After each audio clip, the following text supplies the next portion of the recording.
partícula nenhuma circulando aqui para valer, tá certo?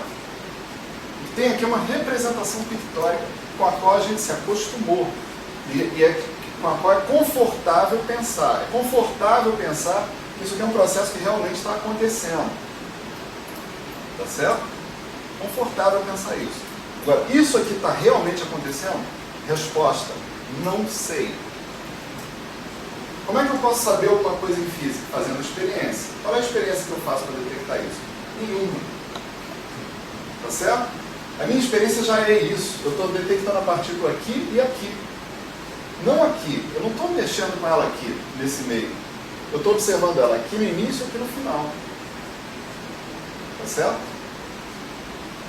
Então, guarde na memória essa história. Flutuação do vácuo é importante.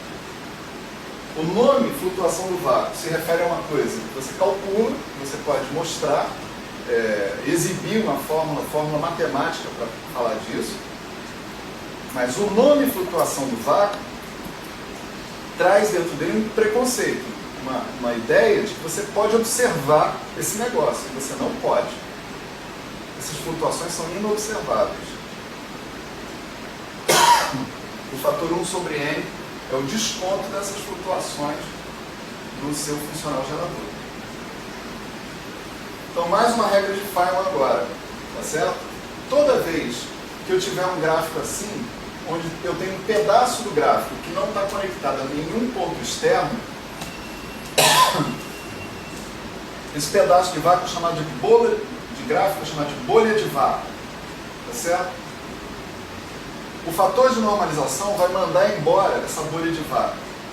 Então, eu já nem perco tempo montando esse gráfico lá nas minhas regras de Feynman. Por quê? Porque a constante de normalização vai jogar ele fora. Tá certo? Então, se eu for escrever o G2, né, eu escrevo direto isso aqui porque esse cara aqui já não envolve a contribuição de bolha do vácuo. Eu vi um artigo de cosmologia, eles usam esses gráficos para calcular alguma contribuição disso para a constante cosmológica.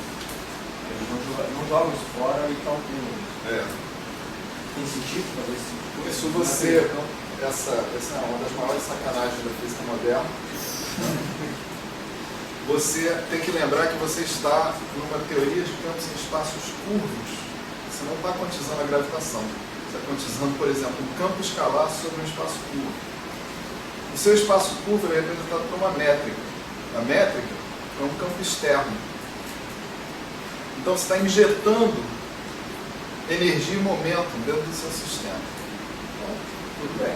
Aí você vai ver. Se você põe de um lado, você tira do outro. Não tem problema. Certo?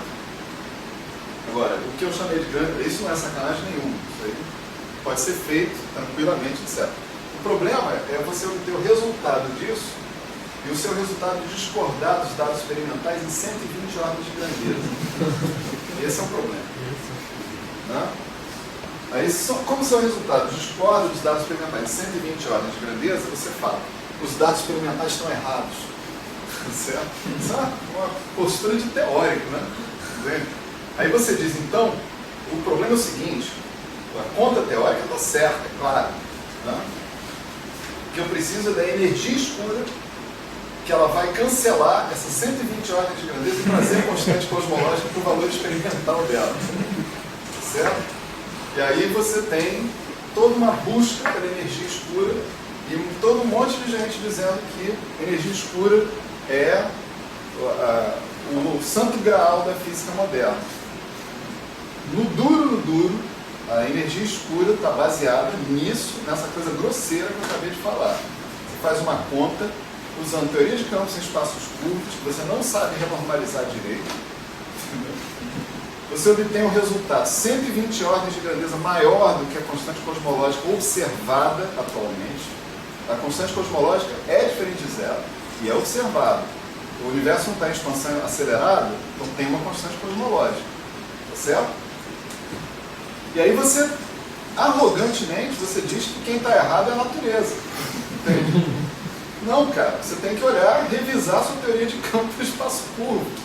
Entende? O problema é teu, o problema não é da natureza. A natureza está lá, entendeu? Se virando, entendeu? Quem está falando isso para vocês não sou eu. Eu estou convencido disso porque eu li um artigo de um cara chamado Rovelli. Né? O Rovelli é um cara que é o papa da Loop Quantum Gravity. Né? O Rovelli escreveu isso, vocês podem procurar. É uma nota breve, né, dele, saiu no Archive. Bota lá o nome do Rovelli, vai dando uma garimpada lá. O Rovelli só escreve artigos quilométricos. Então, quando tiver um de 4 páginas, é que deve ser esse. Né? E ele faz, nessas 4 páginas, ele argumenta contra todos os argumentos que dizem que tem que existir energia escura. E, para mim, o principal argumento que ele derruba é esse aí. Entende? É a conta que a teoria de campos faz, que dá origem a uma constante cosmológica brutalmente diferente da constante cosmológica que você mede. Certo? Sendo assim, mais condescendente ainda, né? Há dúvidas até sobre a tal constante cosmológica. Né? O pessoal de gravitação, aqui eu estou invadindo brutalmente a seara da Ciora. Eu dá até vergonha de falar essas coisas na frente da Ciora. Tá? Mas o pessoal de cosmologia, uma parte deles pelo menos, alega que medir redshift não é talvez a coisa mais segura para você ter uma noção do afastamento das galáxias.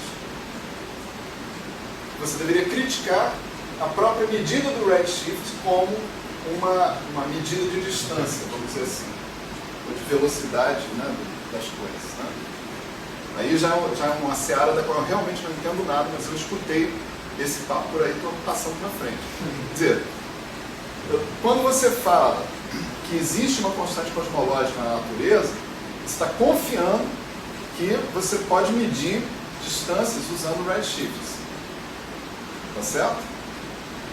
Se você tiver uma crítica a isso, você está num ponto anterior ainda. Você pode até falar, olha, não tem constante cosmológica nenhuma, e o meu problema é um problema observacional, estou com as grandezas observacionais erradas. Tem gente que pensa assim. Né? Tem gente que fala, não, tudo bem, tem eu aceito as medidas usando os redshifts, etc. Mas eu, mais do que isso, eu aceito que a constante cosmológica é a que a gente mede. Né? Então, se eu tenho uma discrepância em relação à teoria de campo do espaço curvo, eu tenho que resolver com a teoria de campo do espaço curvo, e não com a natureza. A energia escura é proposta para dar conta dessa diferença. Tá certo? Leia um artigo do Rovelli, muito engraçado. Acreditando, não acreditando em energia escura, é bom ter vários lados da questão na cabeça. Né?